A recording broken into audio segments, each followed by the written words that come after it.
educates me. I think that's probably the easiest way of saying it.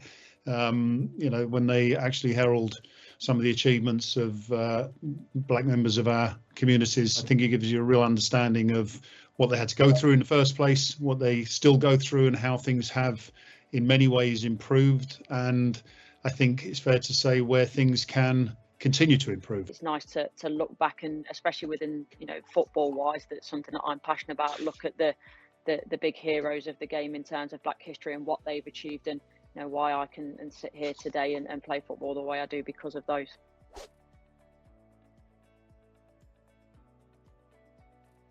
Rachel Yankee, the Arsenal winger, and yeah, she was the one that I first remember that was sort of a person of colour within that role. But I think obviously a lot's changed now, a lot's moved on. But another inspiration away from football, Serena Williams, I was obsessed with. My nan, who was from Barbados, was obsessed with me being a tennis player. I'm 5'5", so that was never going to happen.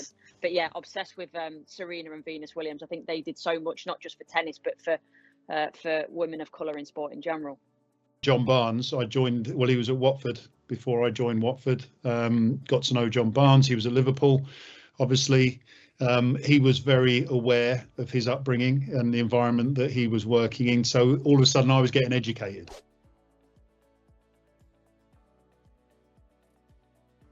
I think the narrative has changed because the changing room has changed, where you would have, you know, massively high percentages of UK-based players, white UK-based players. Now it's a multicultural environment. I think Courtney will back this up. The same in the women's changing room as well. So I think people don't refer to people of colour so much anymore, whereas now it's just nationalities, if that at all. I've been sort of quite, I say fortunate, maybe that's not the word to use, but sort of the changing rooms I've been over the years have been very diverse, which it shouldn't come down to look really, I suppose. But I know Arsenal are under a bit of fire at the moment in terms of when you look at the demographic of their team, sort of mostly white, blonde girls. So, and it's probably not representative at all of Arsenal in terms of the club and the environment where they're from. So I think the women's game has got a bit to do of catching up in that sense. But again, that throws back to the academy structure, the way that the centre of excellence is now, the regional talent clubs are set up. So maybe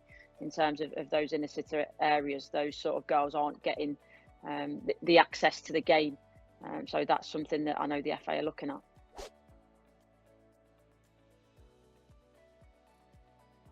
You know, management's a good one to look again.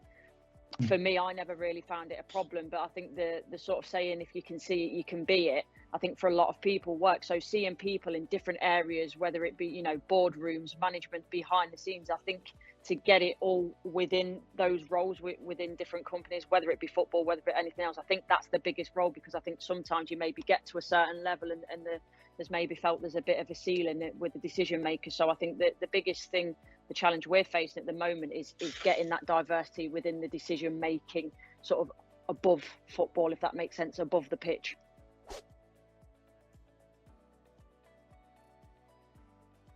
Thing for, you know, whether it be, you know, females in sport and racism and everything else, to have allies on your side that aren't necessarily of your team, for want of a better phrase, but people backing you from, say, different ethnicities, different genders, different backgrounds. I think that is the one thing that really pushes it forward.